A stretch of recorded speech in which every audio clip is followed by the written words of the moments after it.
बिस्मिल्लाहिर्रहमानिर्रहीम। अस्सलामुअलैकुम। इब्नुल अरबी फ़ाउंडेशन में खुश आमदीद। अपनी फ़ुसूसुल हिकम सीरीज़ के साथ दोबारा से हाज़िर हैं।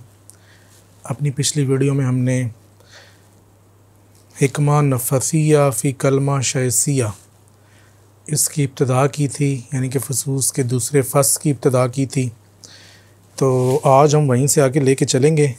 पिछली वीडियो में हमने सिर्फ़ इसके पहले जुमले पर बात की थी, जिसमें शेख अकबर इस तरह से शुरू करते हैं, जान ले के इस कायनात में लोगों के हाथों से और इन लोगों के हाथों के बग़ैर, यानी कि इनके बग़ैर ज़ाहिरी बख्शिश और इतायात दो तरह से हैं। इनमें से एक ज़ाती अतायात हैं, जबकि दूसरी अस्माई अतायात हैं, और अहले ज़ौक़ इनका फ़र्क खूब जानते हैं। यहाँ पर शेख ने पहले जुमले में दो लफ्ज़ इस्तेमाल किए, अताया ज़ातिया, अताया अस्माइया, और साथ ये भी बता दिया कि अहले ज़ौक़ ही इनका फ़र्क जानते हैं, यानी कि जो अहले ज़ौक़ में से नहीं है उसे नहीं पता कि अताया ज़ातियाँ क्या हैं या अताया अस्माइया क्या हैं। अब अहले ज़ौक़ से क्या मुराद है? शेख के कलाम में अहले ज़ौक़ से मुराद वो होता है कि जिसने उस मामले को एक्सपीरियंस किया हो। ज़ौक़ चखना है, और चखना एक प्रैक्टिकल मामला है, यानी कि किसी ने उसका तजर्बा कर लिया, उसके साथ वो अमल पेश आ गया। तो जिसने उसका तजर्बा कर लिया, जिसके साथ वो अमल पेश हुआ, उसने उस अमल को चख लिया। जिस तरह कहते हैं कुल्लु नफ्सिन ज़ाइक़तुल मौत, कि हर नफ्स ने मौत का जायका चखना है। तो यहाँ पर भी जो ज़ौक़ है, ये चखना है, वो बेसिकली उसके साथ प्रैक्टिकल होना है। तो जो शख्स प्रैक्टिकल, यानी कि जो मर गया या इंतकाल कर गया, उसने वो अमल कर लिया प्रैक्टिकली, उसने वो जायका चख लिया, तो वो ज़ौक़ से उसके पास अब चीज़ मौजूद है। तो यहाँ पर भी शेख बता रहे हैं कि अताया ज़ातिया और अताया अस्माइया का फ़र्क सिर्फ़ वही लोग जानते हैं जिन्होंने इसका प्रैक्टिकल किया है। लेकिन शेख ने फिर आगे चल के बताया भी है कि ये दोनों अतायात क्या हैं, ज़ाती अतायात क्या हैं और अस्माई क्या हैं, और ज़ाती की मिसाल क्या है और अताई की मिसाल क्या है। लेकिन वहाँ पर शेख ने सिर्फ़ एक मिसाल से ये बात समझाई है। असल अगर आप समझना चाहते हैं या इसका असल हकीकत तक पहुँचना चाहते हैं, तो वो सिर्फ़ ज़ौक़ से ही, यानी कि प्रैक्टिकल ही मुमकिन है। तो इस पर हमने बात की थी पहले जुमले पर। अब इससे आगे ले कर चलते हैं। एक और चीज़ जो इस फ़स की मुनासबत से है कि यहाँ पर कलमा शयसिया और फ़ुसूस के शारहीन ने हज़रत शैस अलैहिस्सलाम, जो कि हज़रत आदम अलैहिस्सलाम के बेटे भी थे, उनके हवाले से ये बताया है कि उनका जो लफ्ज़ नाम है शैस, इसका मतलब है हिबतुल्लाह, यानी कि अल्लाह ताला की तरफ से हिबा, हदिया, अता। अब चूँकि ये नाम और इस फ़स में जो हक़ाइक़ आ रहे हैं वो बिल्कुल एक मुनासबत से हैं, तो इस वजह से शेख ने इस नाम को इस फ़स के लिए चूज़ किया। अब इससे ये ना मुराद ले ली जाए कि ये हज़रत शैस अलैहिस्सलाम के बारे में फ़स है, क्योंकि फ़ुसूस में जो सबसे ज़्यादा मसला आता है, मतलब अगर आप किसी से पूछते हैं कि जी फ़ुसूस के बारे में बताएं, अपनी राय दें कि कैसी किताब है, तो अक्सर लोग कहते हैं कि जी देखें उसमें अंबिया कराम के हवाले से शेख ने बड़ी गहरी बातें की हैं। अब वो चूँकि देखते हैं कि इसका जो चैप्टर का नाम है वो किसी नबी के नाम पे है और उस नबी के हवाले से कुछ आयात भी इस फ़स में ज़िक्र हैं, तो वो एक अंदाज़ा लगा कि ये मुबहम सी बात कर देते हैं। लेकिन शेख, जैसा कि पहले भी बताया जा चुका है, या अगर किसी ने तफसील देखनी है तो शेख अकबर की किताबुल इसरा पढ़े। शेख अकबर मुनासबत की बात करते हैं, इस्तेदाद की बात करते हैं। शेख ये कहते हैं कि जब तू किसी रूहानी हस्ती से कुछ अख़ज़ करता है या वो तुझसे मुलाकात करती है, तो बेसिकली वो तू अपने अंदर का सफ़र ही कर रहा होता है, तेरे अंदर ही वो चीज़ होती है कि जो उस मुनासबत से तेरे सामने आती है, और उतना ही आती है कि जितनी तेरी इस्तेदाद होती है।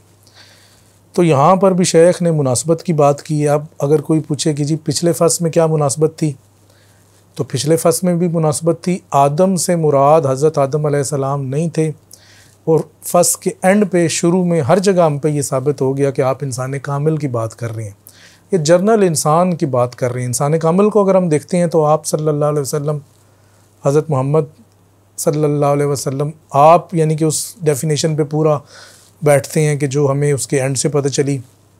अब कोई कहे कि जी नाम तो आदम है और आप इसको दूसरी तरफ लेके जा रहे हैं, तो यही समझाने का मकसद है कि शेख जब बात करते हैं, और शेख की अक्सर बातें इस तरह से होती हैं कि ज़ाहिरी लफ्ज़ से आपने धोखा नहीं खाना होता, तो उसमें इंसान कामिल मुराद था। और यहाँ पर हज़रत शैख़ से मुराद या जो कलमा शैसिया है इससे मुराद अताया की बात है। तो ये अतायात के हवाले से ये चैप्टर है और इसी वजह से इसके नाम की मुनासबत से जो नहीं है वो उस नबी के नाम से जो इसको मंसूब किया गया।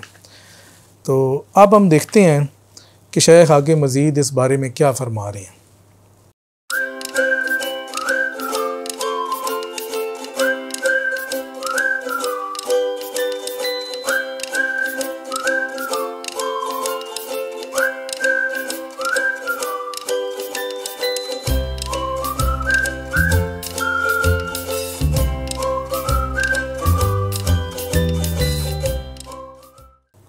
कहते हैं जैसा कि इन अतायात में से चंद किसी मुअय्यन शय के सवाल का नतीजा होती हैं और चंद गैर मुअय्यन सवाल का नतीजा होती हैं और चंद बग़ैर सवाल के होती हैं, चाहे ये ज़ाती हों या अस्माई। अब शेख फरमा रहे हैं कि इंसानों को, लोगों को जो कुछ भी मिलता है उसकी दो बड़ी इकसाम हो गई।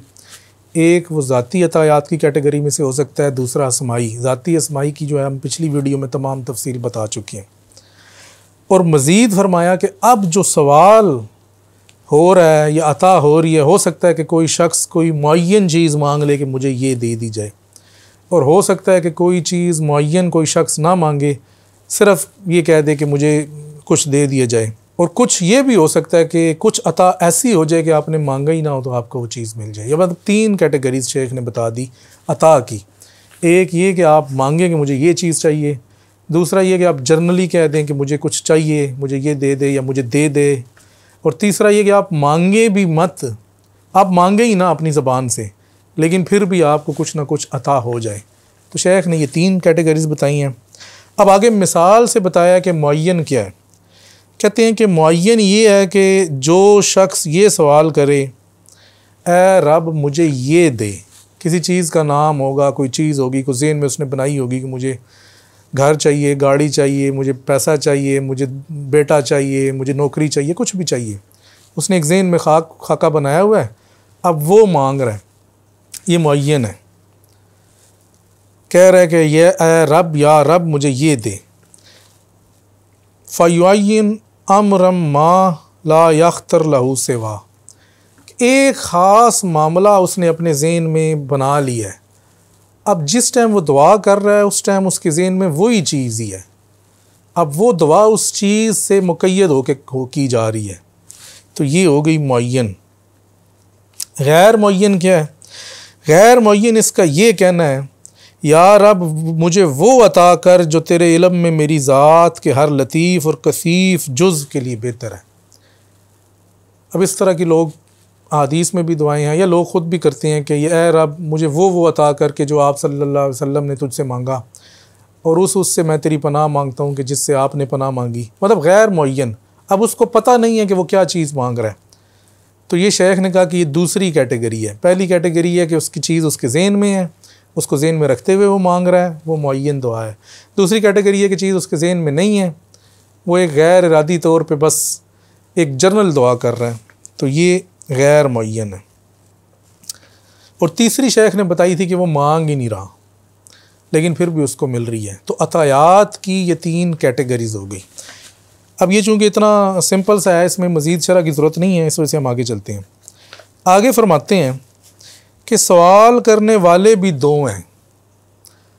अब पहले अता की बात हुई कि अता किस तरह से होती है, ज़ाती से होती है, अस्माई से होती है।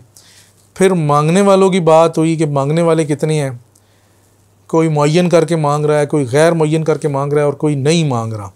और अब आगे मज़ीद मांगने वालों की बात हो रही है कि सवाल करने वाले दो हैं, यानी कि जो मांग रहे हैं दुआ वो दो हैं। एक वो गुरोह जिसे तबई उजलत ने सवाल पर आमादा किया क्योंकि इंसान जल्दबाज तख्लीक हुआ है। एक वो गुरोह जिसमें मेरे ख्याल में जनरली तमाम लोग ही आ जाएंगे कि वो जब कोई चीज़ देखता है किसी के पास तो वो चाहता है कि उसे भी हासिल हो जाए, उसी वक़्त वो उसको मांगने लग जाता है या अल्लाह ताला से दुआ करने लग जाता है, या अल्लाह मुझे ये भी दे दे, ये भी दे दे, ये भी दे दे। अब दुआ तो काफ़ी अरसे से कर रहा होता है या उस टाइम भी कर रहा होता है, लेकिन फिल फौर उसको वो चीज़ मिलती नहीं है।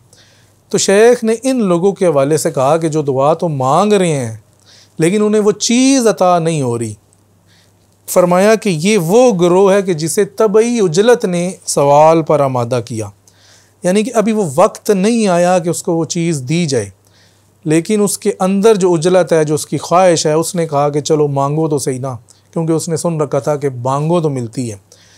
अब वो जो मांगो तो मिलती है वो तो इस्तेदाद के मांगने वाले के हवाले से था, लेकिन ये तबई तौर पे मांग रहा है, अपनी इस्तेदाद से भी उसका ये तकाज़ा नहीं कर रहा, लेकिन अपनी ज़बान से तकाज़ा कर रहा है।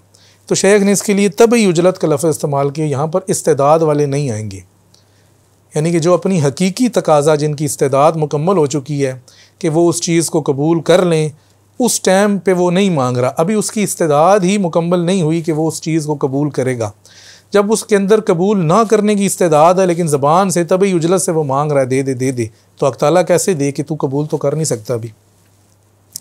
अब इस मकाम पे लोग दूसरी तरफ निकल जाते हैं, वो कहते हैं जी हम दुआ मांग रहे हैं देखें, लेकिन अल्लाह ताला देता नहीं है। तो शेख ने उनका भी रद्द किया कि अल्लाह ताला कैसे दे, अल्लाह ताला देने के, अल्लाह ताला तो है ही देने वाला और वो देने पे बिल्कुल आमादा है, बल्कि तुम्हें दे रहा है लेकिन तुम कबूल नहीं कर रहे। तो मखलूक की तरफ से कबूलियत का होना और हक़ की तरफ से अता का होना, जब ये दोनों चीज़ें मिलती हैं तो तब अता मुकम्मल होती है। ये एक तरफ से नहीं है कि हक़ दे दे और मखलूक ख़ुद ही उसको कबूल कर ले, नहीं, जब तक कि इसके अंदर भी कबूलियत की इस्तेदाद नहीं होगी।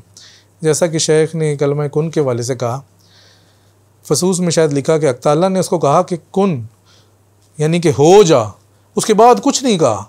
फ़यकून की ज़मीर जो है वो मखलूक की तरफ लौट रही है कि उसने ख़ुद को, फिर उसके अंदर वो कबूलियत वाली इस्तेदाद थी तो उसने ख़ुद को अपना जो नहीं है वो उसके ऊपर अमल करवाया, उस कुन कौल के ऊपर अमल करवाया। तो यहाँ पर भी मिसाल इसी तरह है कि हक़ ताला तो कुन कह रहा है लेकिन आगे से जो है वो उसको रिस्पांस नहीं मिल रहा, क्योंकि मखलूक के अंदर वो इस्तेदाद नहीं है कि वो उसको अपने आप को वो चीज़ करवा सके। अभी गहरी बात है, लोग इस पर एतराज़ भी करेंगे, लेकिन ये इसी तरह से ही है। जब आप इसको तफसील में देखेंगे तो आपको पता चलेगा कि किस तरह से है। एक तो गिरोह तबई उजलत में मांग रहा है, तबई उजलत से मुराद यही है जिस तरह से हमने पहले बता दिया। और दूसरा वो गिरोह जिसे सवाल पर यह बात आमादा करती है कि यहाँ अल्लाह के यहाँ चंद ऐसी चीज़ें हैं जिनमें उसका पेशगी इल्म है कि ये मांगने के बाद ही मिलेंगी। एक तो वो गिरोह है जो बस वैसे ही मांग रहा है। दूसरे गिरोह ने ये ज़हन में रखा हुआ है कि चूँकि अल्लाह ताला के इल्म में था कि अगर कोई बंदा मुझसे ये मांगेगा तो तभी मैं दूंगा, तो हो सकता है कि जो चीज़ मैं मांग रहा हूँ शायद ही वो उसी इल्म में से हो, और फिर मैं तबई उजरत की वजह से तो दुआ नहीं कर रहा, मैं तो इस वजह से दुआ कर रहा हूँ कि अल्लाह ताला ने मुझे कहा है कि जी मुझसे मांगो तो मैं तुम्हें दूंगा। अब ये इन्होंने उसकी दूसरी इंटरप्रिटेशन की उसी आयत की। अब ये इस सेंस में मांग रहे हैं कि हो सकता है कि ये चीज़ उसमें से हो और मैं मांगूँ तो मुझे मिल जाए। तो लेकिन दोनों गिरोह जो हैं इनके आगे जाके फिर दो मसाले निकलेंगी। तो दूसरा वो गिरोह जिसे सवाल पर यह बात आमादा करती है कि यहाँ अल्लाह के यहाँ ऐसी चीज़ें भी हैं जिनका उसे पेशगी इल्म है कि ये मांगने के बाद ही मिलेंगी। ये गिरोह कहता है शायद हम उस पाक ज़ात से जो मांग रहे हैं वो इसी किस्म से ना हो। उसका सवाल इस मामले पर इम्कान की हैसियत से एहतियात है। वो ये नहीं जानता कि अल्लाह के इल्म में क्या है और इस चीज़ को कबूल करने के बारे में उसकी इस्तेदाद क्या है। अब देखें ना, बात वही आ गई। एक गिरोह था तभी उजरत में मांग रहा है, उसको गर्ज नहीं है, उसको वो चीज़ चाहिए, ख्वाहिश है उसकी। दूसरा गिरोह है वो हक़ की तरफ मुतवज्जे है, एहतियातन मांग रहा है कि या अल्लाह तूने मुझे कहा हुआ है कि मैं तुझसे मांगूँ और हो सकता है कि जो चीज़ मैं मांग रहा हूँ वो तेरे इल्म में हो कि ये मांगने के बाद ही मिलेगी, तो इसलिए मैं मांग रहा हूँ। अब शेख ने कहा कि ये एहतियातन मांग रहे हैं, इनको इल्म नहीं है कि इनकी इस्तेदाद इस वक्त पूरी है कि आया वो चीज़ इन्हें मिले, या इनकी इस्तेदाद पूरी नहीं है। अब इस्तेदाद पे जो है अब इसके बाद बात चलेगी कि जो असल चीज़ है अता की, अता होने के लिए जो सबसे बेहतर, जो सबसे अहम चीज़ मखलूक को चाहिए वो इस्तेदाद है, यानी कि कबूलियत की इस्तेदाद। तो अब हम वो देखेंगे कि ये इस्तेदाद क्या चीज़ है कि जो शेख इस जगह पे कबूलियत या अता होने की शर्त के तौर पर लेकर आए। आगे फरमाते हैं, ये जो दूसरा गिरोह था जो एहतियातन मांग रहा था, वो ये नहीं जानता कि अल्लाह के इल्म में क्या है, यानी उसको पता नहीं है कि अल्लाह के इल्म में क्या है, आया ये चीज़ मुझे मिलेगी या नहीं मिलेगी, और इस चीज़ को कबूल करने के बारे में उसकी अपनी इस्तेदाद क्या है। उसको ये भी नहीं पता कि आया मेरी इस्तेदाद इस वक्त मुकम्मल हो चुकी है कि जब मैं ये मांगूँ और ये उन चीज़ों में से हो जो मांगने के बाद मिलती हैं, तो क्या मुझे ये चीज़ मिल जाएगी। शेख ने कहा इसको ये भी नहीं पता, दूसरे गिरोह को, पहला गिरोह को भी नहीं पता था, दूसरे को भी नहीं पता। आगे फरमाते हैं, क्योंकि किसी भी लम्हे किसी शख्स की इस्तेदाद को उस वक्त के मुताबिक जानना नहायत ही दकीक मालूमात में से है। अब शेख ये बता रहे हैं कि इस्तेदाद का इल्म होना तो बहुत ही दकीक है। ये अहले कश्फ की बात कर रहे हैं, आम लोगों की बात नहीं कर रहे, कि अहले कश्फ में से भी लोग इस दकीक इल्म तक नहीं पहुँचते कि वो अपनी इस्तेदाद को जान सकें। हर लम्हे, कभी कभी तो जान लेते हैं कि जी इस टाइम मेरी है, ये मैं मांगूंगा मिल जाएगी, लेकिन हर लम्हे कि आप इस वक्त मेरी क्या इस्तेदाद है, किस चीज़ के वाले से, और आया वो चीज़ मुझे मिलेगी कि नहीं। शेख ने कहा ये बहुत ही दकीक मालूमात है। आगे फरमाया, और अगर इस्तेदाद उसे सवाल करने का ना कहती तो वो सवाल भी ना करता। अब यहाँ पर दो तरह की इस्तेदाद होगी, एक इस्तेदाद सवाल की है और एक इस्तेदाद इजाबत की है। सवाल की इस्तेदाद तो ये है कि उसने कुछ ना कुछ मांग लिया, इजाबत की इस्तेदाद ये है कि जो कुछ मांगा वो उसको मिल भी जाए। तो ये शेख ने इस्तेदाद को ही इस चैप्टर में आगे लेके चले हैं। अब यहाँ पर हमें मांगने के हवाले से पता चल गया कि जो हम मांगते हैं, एक तो अता कहाँ से होती है, दूसरा ये पता चल गया कि मांगने वालों की कितनी अक़साम है, और तीसरा हमें ये पता चल गया कि जब हम मांगते हैं तो उसमें इस्तेदाद का क्या अमल दखल है। जब ये बुनियादी कॉन्सेप्ट हमारे सामने आ गया है तो अब हम आगे चलते हैं इसी फ़स्ल में, आगे देखते हैं कि शेख मज़ीद इस बारे में क्या फरमाते हैं।